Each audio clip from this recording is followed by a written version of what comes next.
अपन channel SCS Mithila के करू subscribe और बेल बटन जरूर दबा दिया ताकि हर खबर सबसे पहले पहुंचा अहां तक। नमस्कार, अहां सब देख रहा छी एससीएस मिथिला। हम छी कमलेंद्र झा। खबर के शुरुआत करी और चली सीधा लक्ष्मेश्वर पब्लिक लाइब्रेरी, जहां दरभंगा के सांसद गोपाल जी ठाकुर हस्तशिल्प मेला के उद्घाटन कैलन।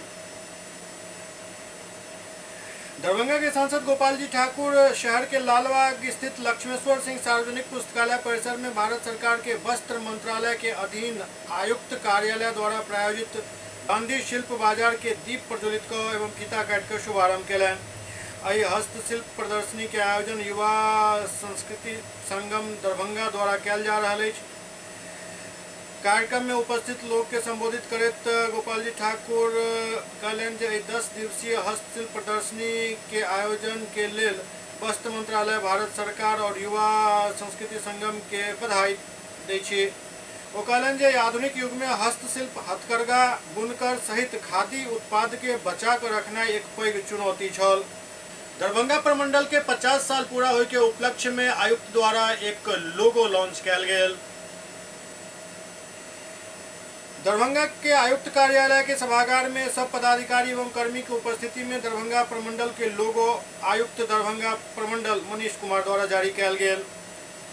एहि लोगो के प्रयोग दरभंगा प्रमंडल के पहचान बनत और विभिन्न अवसर पर एकर प्रयोग कैल जायत। एहि साथ ही दरभंगा प्रमंडल के 50वें स्वर्णिम वर्षगांठ के अवसर पर आयुक्त कार्यालय पर एहि लोगो के साथ लाइट बोर्ड लगायल गेल हन।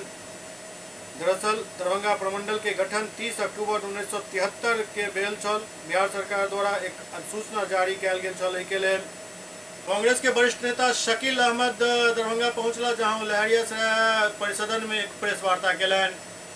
भारत सरकार के पूर्व केंद्रीय मंत्री और कांग्रेस के वरिष्ठ नेता शकील अहमद दरभंगा पहुंचला, जहां अतिथि गृह लहरियासराय में एक प्रेस वार्ता को मीडिया से मुखातिब भेला। प्रधानमंत्री नरेंद्र मोदी पर जमकर निशाना साधित कहलन जे बेरोजगारी, भ्रष्टाचार, महंगाई चरम पर अछि। एहि लेल प्रधानमंत्री यूनिफॉर्म सिविल कोड इंडिया के नाम बदले के चर्चा करे छथि, लेकिन महंगाई पर चर्चा नहीं करे छथि। लगी है, लेकिन उसी से दिमाग भटकाने के लिए इधर बहुत से लोगों को दिमाग में नहीं होगा कि कर्नाटक में तो हाल में हुआ है लोगों का, लेकिन उसको 2 महीना पहले हिमाचल में हारी है भारतीय जनता पार्टी और सीधे कांग्रेस और भारतीय जनता पार्टी की लड़ाई थी। हम बढ़िया बहुमत से वहां जीते हैं। सुखू जी हमारे चीफ मिनिस्टर है, वहां नहीं जाने के कारण 4 स्टेट में जो अभी तक यहाँ बैठ जाइए, यहाँ लेकिन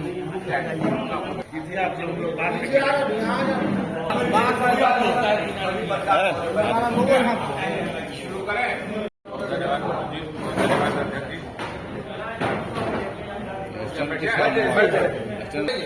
हमारे राष्ट्रीय कांग्रेस के राष्ट्रीय नेता, पूर्व केंद्रीय राज्य मंत्री आदरणीय डॉक्टर शकील साहब, आप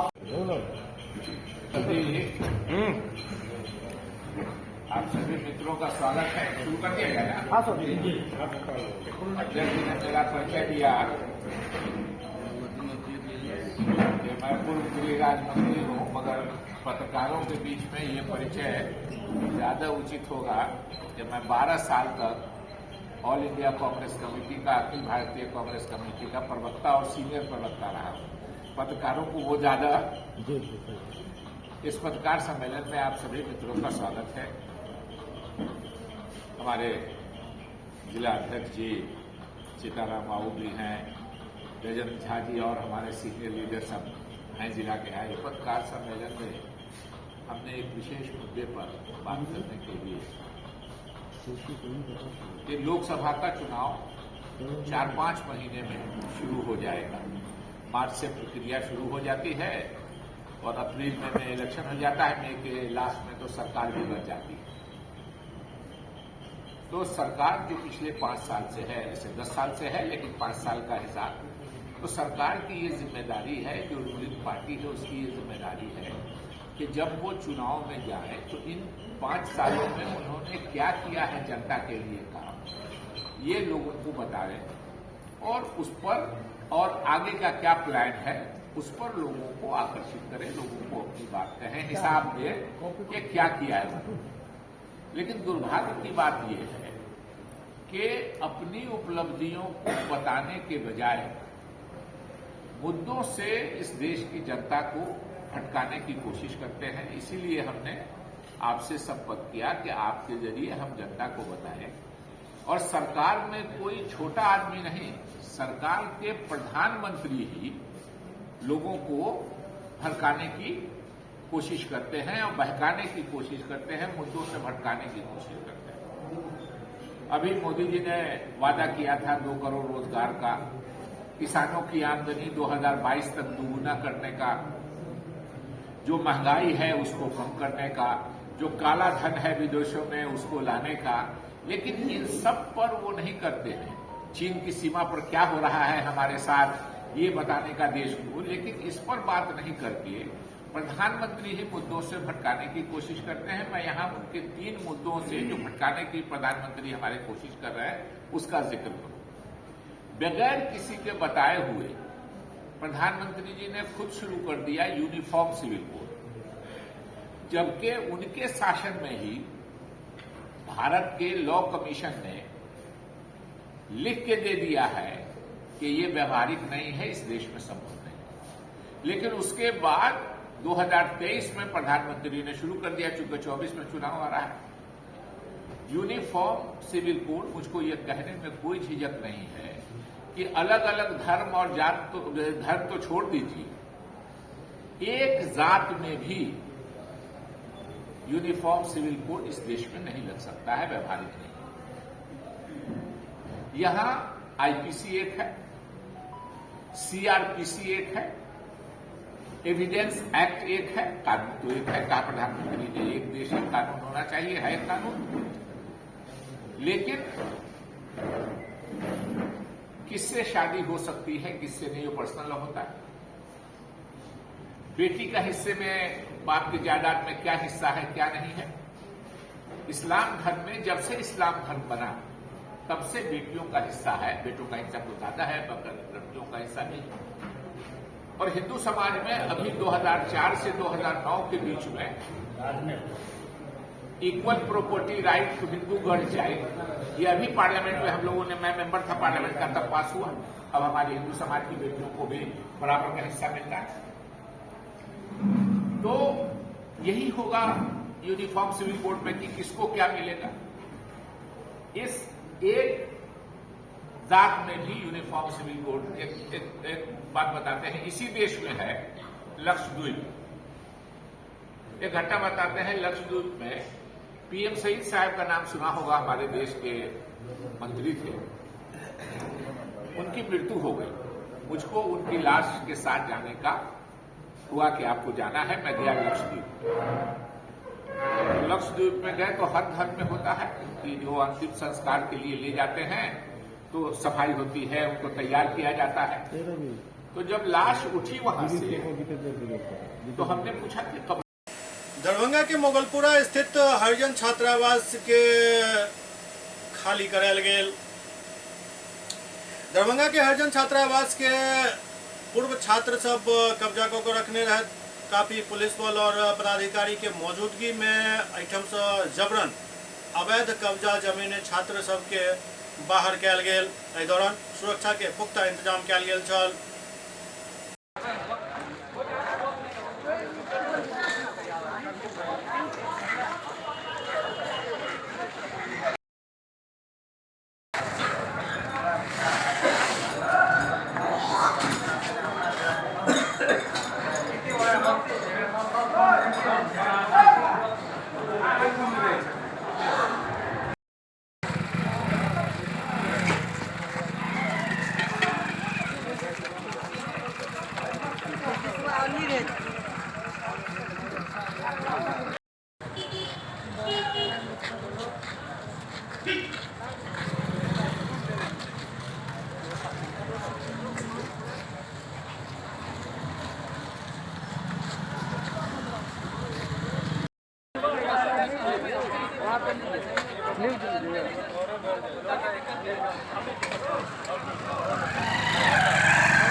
अपन बेग दे दिए दे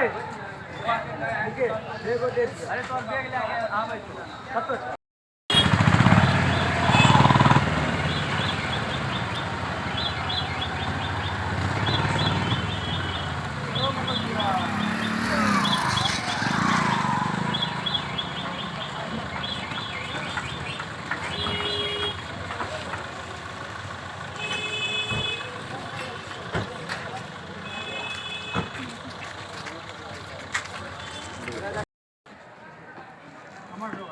देख लीजिए पत्रकार साहब फोटो खींच लेंगे गाड़ी की।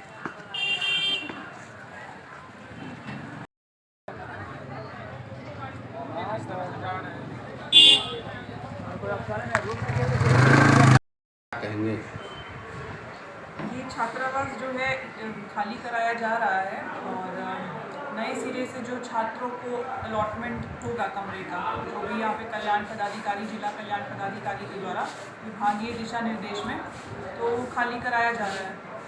ये पूर्ववर्ती छात्र है, बरसों से जमे हुए थे।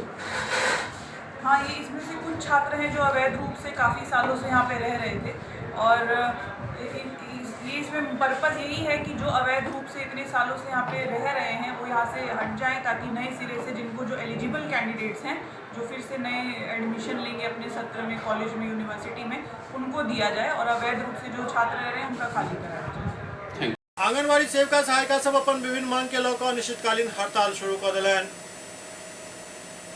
आंगनबाड़ी सेविका सहायिका संघ द्वारा अपन 5 सूत्री मांग के लऽ कऽ दरभंगा में अनिश्चितकालीन हड़ताल शुरू कयल गेल।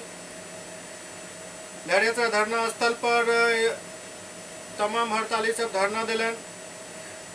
बिहार राज्य आंगनबाड़ी संयुक्त संघर्ष समिति के बैनर तले बिहार राज्य आंगनबाड़ी सेविका सहायिका के सम्मानजनक सरकारी कर्मचारी के दर्जा देवाक, सेविका के 26,000 और सहायिका के 18,000 रुपया मानदेय देवाक मांग सहित अनेकई मांग के लऽ कऽ ई हड़ताल शुरू कयल गेल हन। जिंदाबाद जिंदाबाद जिंदाबाद जिंदाबाद जिंदाबाद जिंदाबाद सीआईटीयू जिंदाबाद जिंदाबाद जिंदाबाद संघीय संघर्ष जिंदाबाद जिंदाबाद जिंदाबाद संघीय संघर्ष जिंदाबाद जिंदाबाद जिंदाबाद हमारी मांगे पूरी हो पूरी हो हमारी मांगे पूरी हो। पूरे 1 महीना 3 दिन हो गया है जो हम लोग ये धरना पर बैठे हुए हैं और आज भी आगे भी जब तक हमारी सरकार हम लोगों की मांग को पूरी नहीं करेगी, जिसमें सबसे पहला मांग है कि हम लोगों को सरकारी कर्मचारी का दर्जा दे। अगर सरकारी कर्मचारी भर्ती जब तक नहीं करती है, जब तक हम लोगों को नहीं तो मजदूरी जो है 26,000 सेविका को 18,000 सहायिका को दिया जाए। उसके बाद सरकार जो है हम लोगों को ग्रेच्युटी का जो है प्रावधान लागू करे। सेविका सहायिका के देहांत के बाद जो है अनुकंपा को लागू करे। इन सब मांगों को लेकर के आज हम लोग यहाँ पर धरना प्रतिरक्षण स्थल पर आए हुए हैं, इसलिए कि लगातार सरकार जो बैठी हुई है और हम लोगों की मांग नहीं पूरा कर रही है, उसकी लड़ाई को तेज़ से तेज़ करने के लिए हम लोग आज यहाँ पर आकर के बैठे हुए हैं। और 1 तारीख को हमारे बहादुरपुर परियोजना में जो हमारे CIT के लीडर जिला राज्य से आ रहे हैं, उनके साथ 1 दिवसीय प्रदर्शन है। उसके बाद लगातार जो है 3-4 को हम लोगों का जो है जिला में है प्रदर्शन, और 7 तारीख से लेकर के 10 तारीख तक हम लोग राज्य का घेराव करने को जा रहे हैं। अगर सरकार उसमें नहीं तो इसके आगे भी हम लोगों को चाहे सुप्रीम कोर्ट जाना हो, लेकिन हम लोग जाएंगे। लेकिन किसी के भी डराने और धमकाने से हम सेविका सहायिका हिलने वाली नहीं है और हम लोग हड़ताल नहीं तोड़ेंगे। आपका परिचय? मेरा परिचय हुआ कि हमारे नाम में शमशाद बेगम और CIT से बिहार राज्य उपाध्यक्ष के पद से हम। दरभंगा में उत्पाद विभाग द्वारा 4 लोग के शराब पीबे और बेचे के आरोप में गिरफ्तार किया गया।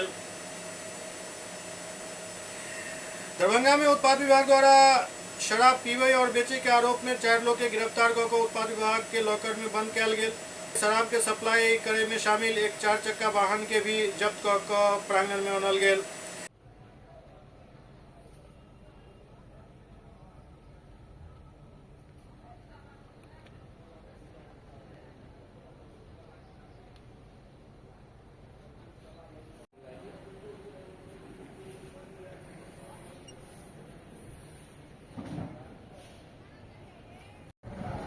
कहाँ से आप लोग को कहाँ से लाया गया है? दिल्ली मोड़ से सर। अच्छा, कहाँ घर हुआ आप लोग का? दरभंगा। हाँ। किस मामले में लाई है पुलिस? पिए थे सर दारू। अच्छा, कौन सा दारू पिए थे? इंग्लिश पिए थे सर अभी। अच्छा, कहाँ से? तो बिहार में बंद है, फिर कहाँ से लाते हैं? तो नहीं बता पाएंगे सर, अब देने वाला आता है बैग से दे के चल जाता है। आप दोनों आदमी एक साथ कई आदमी पकड़े गए आप लोग? हम 2 आदमी सर। अच्छा, दोनों आदमी कहाँ के हैं? दरभंगा के हम 2 आदमी सर। अच्छा, और आप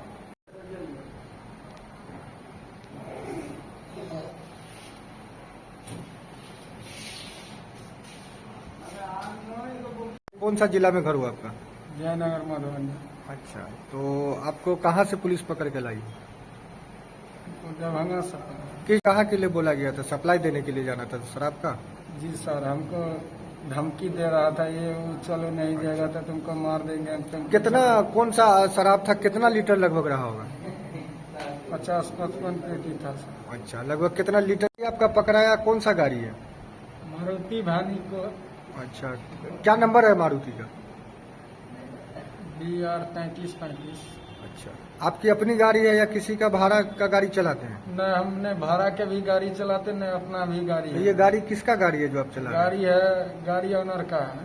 अच्छा, तो ये कहाँ, ये गाड़ी आपको कितने दिन से चला रहे हैं आप? कितने दिन से नहीं, हमको बेकसूर में हम टेम्पू चलाते, सवारी गाड़ी। अच्छा, क्या कह के आप पे जो माल रखा गया, शराब जो रखा गया, क्या कह के रखा गया था? हमको बोला गाड़ी लेके चलो, से थोड़ा कुछ है नहीं है, से दरभंगा चलो, थोड़ा इधर से आदमी लेके आना है। लेकिन इसमें हमको पता लगा, रास्ता में देखे तो माल, तब भी रास्ता में उतर रहा था, वो बोला नहीं धमकी उमकी दे। क्या चीज? जी, कौन सा आइटम पिए थे? इंग्लिश पिए थे अभी का। अच्छा, पहली बार पिए हैं या इससे पहले भी पिए थे? नहीं, पहले बार पिए थे। अच्छा, कहाँ से मिल पाता है? हालांकि बंद है ये। मिल पाता है ब्लैक से। ब्लैक से देता है। जी, किस जगह से लाई पुलिस पकड़ के आपको? दिल्ली मोड़ दरभंगा। दरभंगा के लहरियासराय प्रेक्षागृह में पासवान स्वाभिमान सम्मेलन आयोजित भेल। ऑल इंडिया पासवान एकता मंच के तत्वावधान में लहरियासराय पोलो मैदान प्रेक्षागृह सभागार में पासवान स्वाभिमान सम्मेलन के आयोजन कयल गेल। अपन संबोधन में पासवान जाति के उत्थान एवं राजनीतिक गलियारा से जुड़ल कई पहलू पर विस्तार पूर्वक प्रकाश डालन। पार्टी के जिलाध्यक्ष विश्वनाथ पासवान उर्फ भोला पासवान के द्वारा कार्यक्रम की अध्यक्षता कयल गेल। राष्ट्रीय महासचिव वीरेंद्र पासवान उर्फ गुरुजी कार्यक्रम के शुरुआत करते अपन संबोधन में कहलन जे आई पासवान समुदाय सशक्त बनकर समाज के सब वर्ग के लऽ कऽ चलि रहल अछि।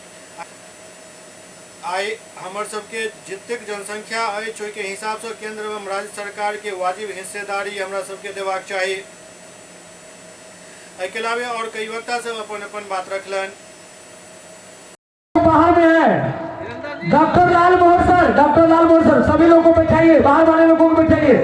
हमारे बसंतपुर से सरपंच साहब हैं, उनके लिए भी जोरदार ताली। उनकी उस पर पिक करने का धीरे धीरे एक एक करके आइएगा, क्योंकि सबको मिलेगा। एक्चुअली उसमें जल्दी सवाल इधर देखिए, गुरु जी इधर देखिए, इधर देखिए।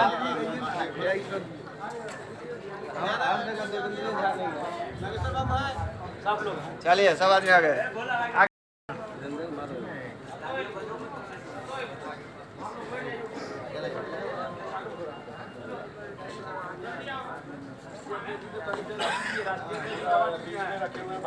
हमारे स्टार है वही के दम पे आज हम इतने बड़े मुकाम तक पहुंचे हैं। बारी से लगा लीजिएगा, कोई बात नहीं।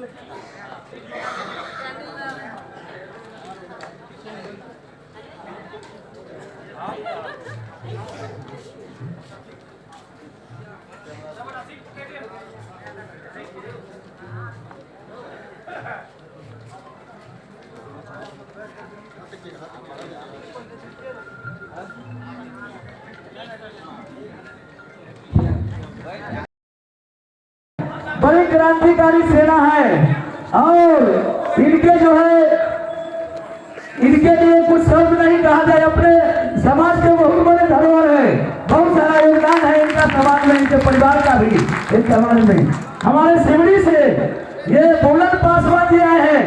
ये 2 शख्स है जो कम से कम 5000 पासवान पे भारी पड़ते हैं। 2 शख्स जिला में ये 5000 पासवान पे दोनों ही शख्स अकेला भारी पड़ते हैं। ऐसे ऐसे वीर योद्धा भी हैं हमारे समाज में। आइए नारायण बाबू मुझे बेनीपुर से चल गया Narayan Paswan ji. Education, then implementation, fund cultivation, fourth connection, 4 चीज को अगर हमारा ये पासवान छूटेगा तो इस पृथ्वी पर कोई इसका मुकाबला करने वाला बेटा नहीं होगा। मैं बता रहा हूँ क्यों।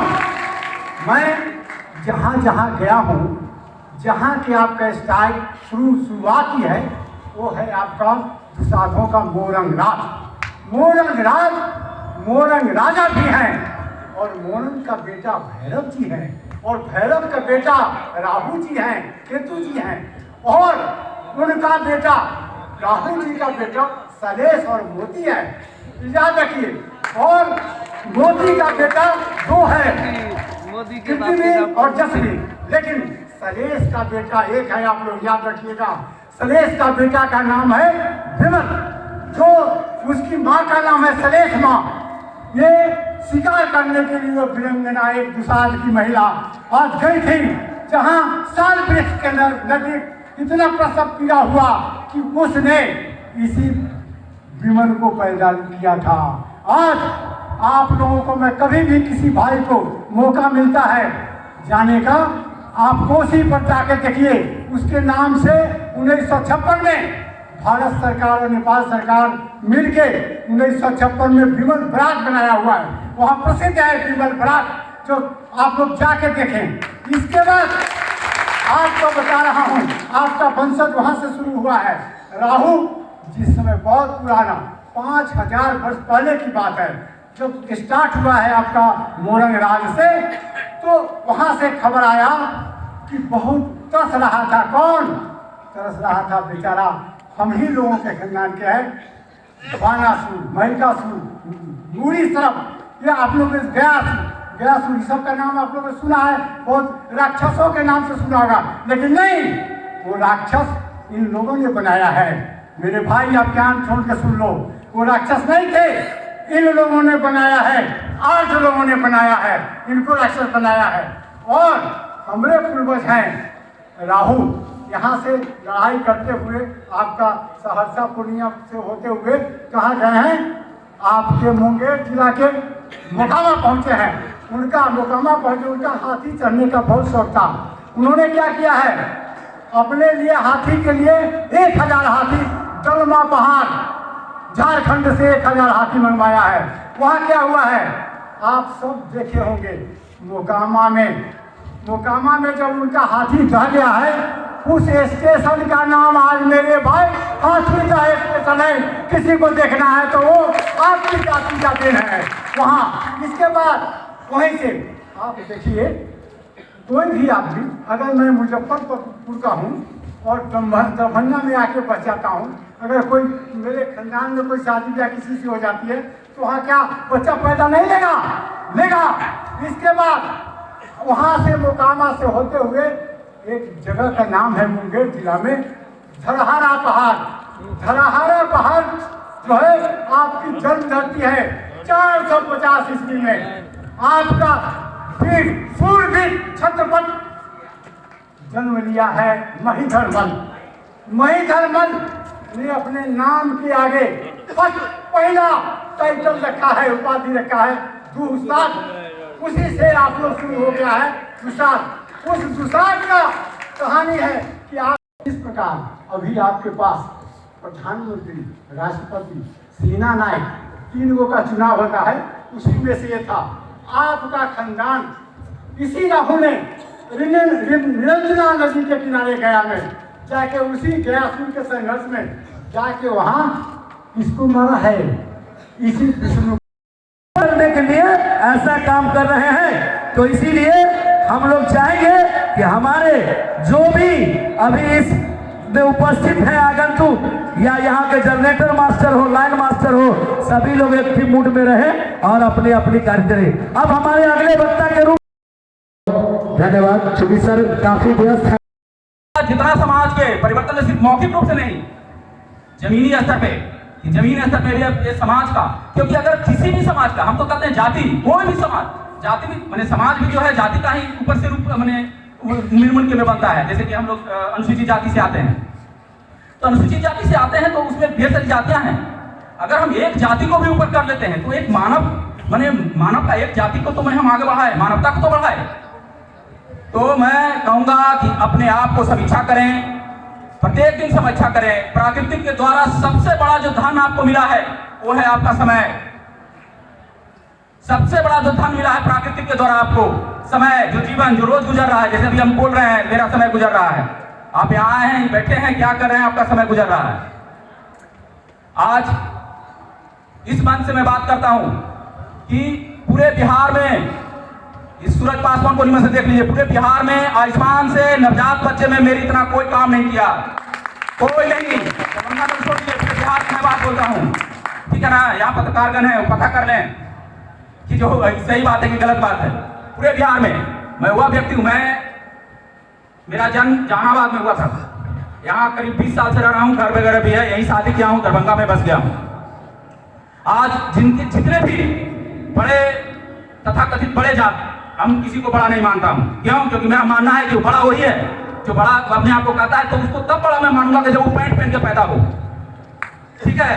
तो तथाकथित जो डॉक्टर हैं बच्चे वाले में या और भी किसी को हम अपने से बड़ा नहीं मान रहा हूं और लगातार मेहनत कर रहा हूं।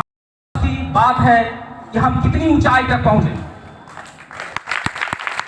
ऊंचाई पे जाने के लिए एक क्षमता जो ऊंचाई पे जाने से आता है, और वो कैसे आता है ये देखना होता है कि आज मैं किस कौन से भीड़ में हूं, किस लोगों के साथ हूं, उसकी समर्थ क्या है, उसकी सोच क्या है, कौन ऐसे फैक्टर है जो हमको नीचे की तरफ ला रहे हैं।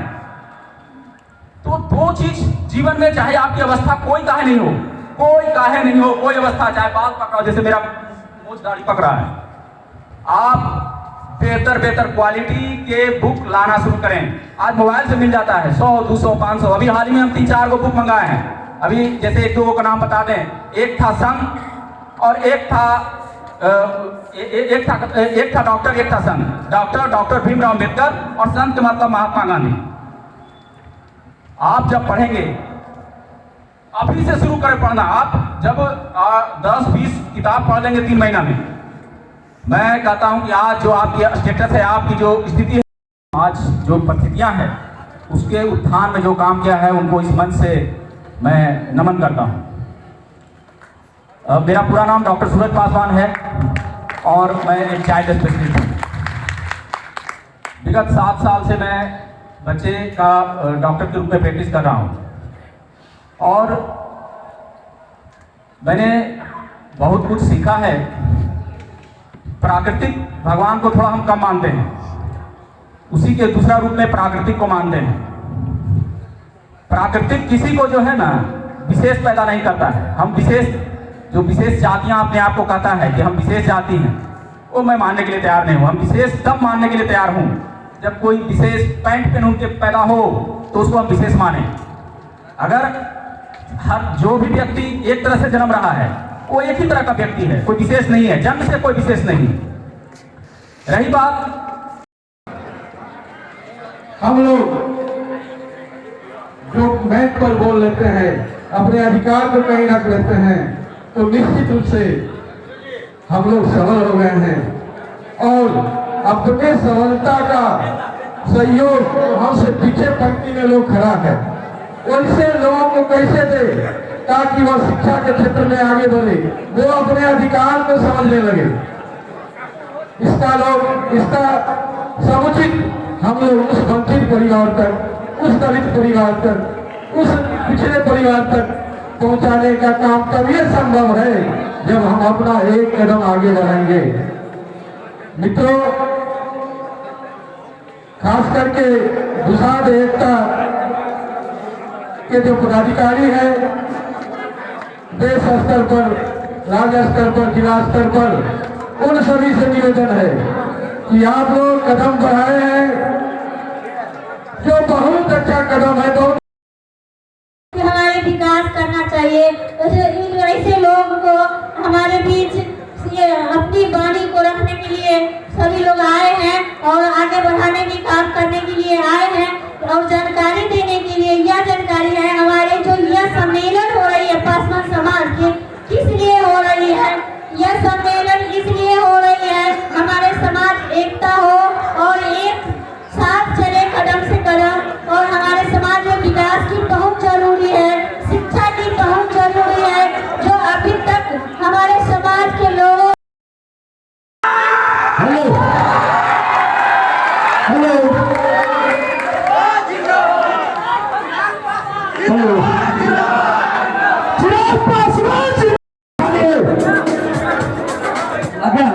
मोमेंटो लागे सबसे पहले मोमेंटो लाइए।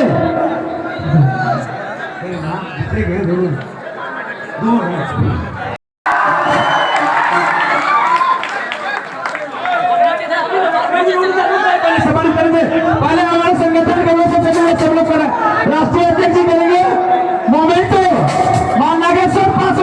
नागेश्वर पासवान मोमेंटो लेके भैया का स्वागत करेंगे। Memento Nageshwar Paswan IT cell तैयार है। IT सेल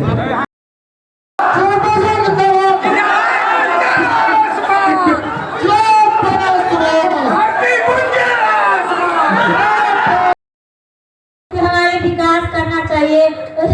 ऐसे लोग को हमारे बीच ये अपनी वाणी को रखने के लिए सभी लोग आए हैं और आगे बढ़ाने की काम करने के लिए आए हैं और जानकारी देने के लिए यह जानकारी है हमारे जो यह सम्मेलन हो रही है पासवान समाज के किस लिए हो रही है। यह सम्मेलन इसलिए हो रही है हमारे समाज एकता हो और एक साथ चले कदम से कदम। और हमारे समाज में विकास की बहुत जरूरी है, शिक्षा की बहुत जरूरी है, जो अभी तक हमारे समाज के लोगों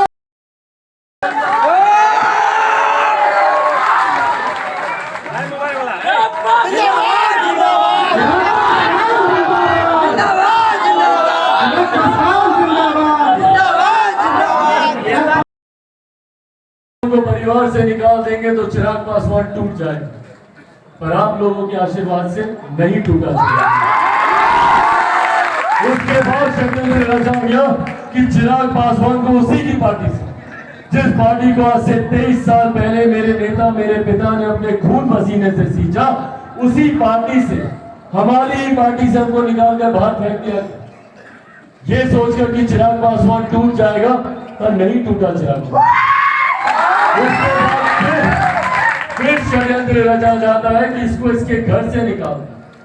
मेरी माँ मेरी बूढ़ी नानी जो कि आज इस दुनिया में भी नहीं है, उनके साथ महज 3 घंटे के भीतर हमको सड़क पर फेंक दिया हमारे समाज के साथ, ये सोचकर कि चिराग पासवान टूट जाएगा, पर तब भी नहीं टूटा चिराग पासवान। क्योंकि जो लोग ये सोचते हैं कि इन बातों से चिराग पासवान टूट जाएगा, भैया मैं टूटने वाला हूं ना झुकने वाला हूं और डरता तो मैं किसी से नहीं हूं।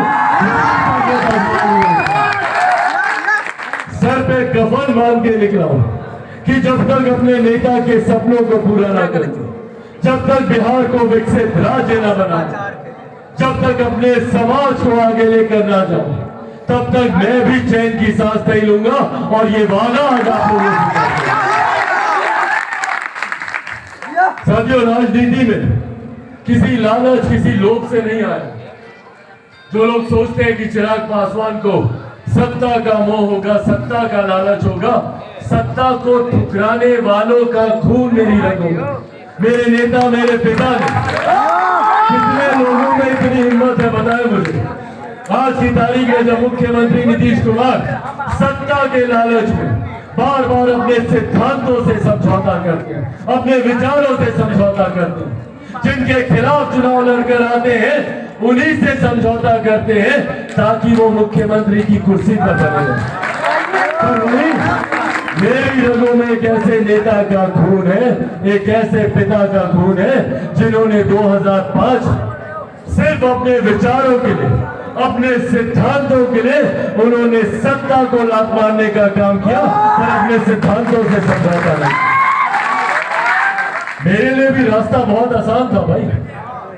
2020 में अगर हम भी चाहते तो आराम से सत्ता की कुर्सी पर हम जाकर बैठ सकते थे। मेरे पिता का निधन हुआ था जब बिहार में विधानसभा के चुनाव चल रहे थे। उन विधानसभा के चुनाव में हम भी समझौता कर लेते मुख्यमंत्री जी के सामने, बहुत आसान था।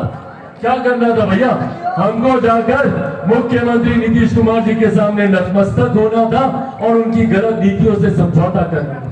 आंख मूंदना था हमको कि भैया बिहार से बाहर जाए, पलायन बढ़ता जाए, बिहार में शिक्षा रोजगार सब चौपट हो जाए, पर हम आंख मूंद लेते तो आज हम भी केंद्र सरकार में मंत्री होते और बिहार सरकार में हमारे 4 मंत्री यहाँ पर होते।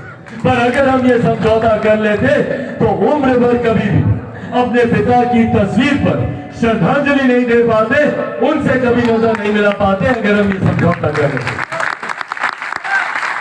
और आज भी सब वही एक के बाद एक हर संभव प्रयास किया गया कि कैसे चिराग पासवान को समाप्त कर दिया गया, पर इसमें चिराग पासवान का कसूर क्या? कई बार ये सवाल मैंने पूछा कि क्यों, क्या गलती थी भैया चिराग पासवान की?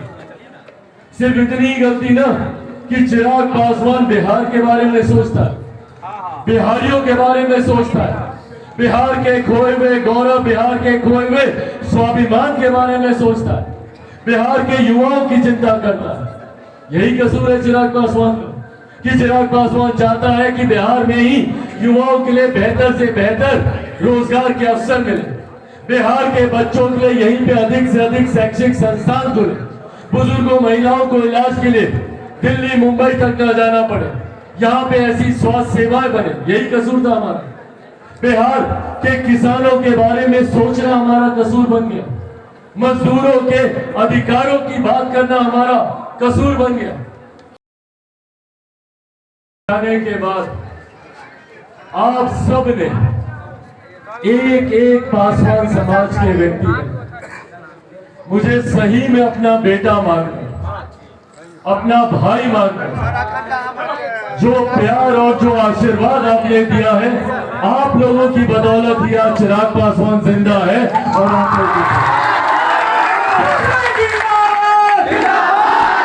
बड़ी बड़ी शक्तियों ने। एससीएस मिथिला के अंक में खनितवा अगला अंक में फिर कुछ और समाचार संग उपस्थित है। तब तक अपने सब देखे तो रहो एससीएस मिथिला। नमस्कार।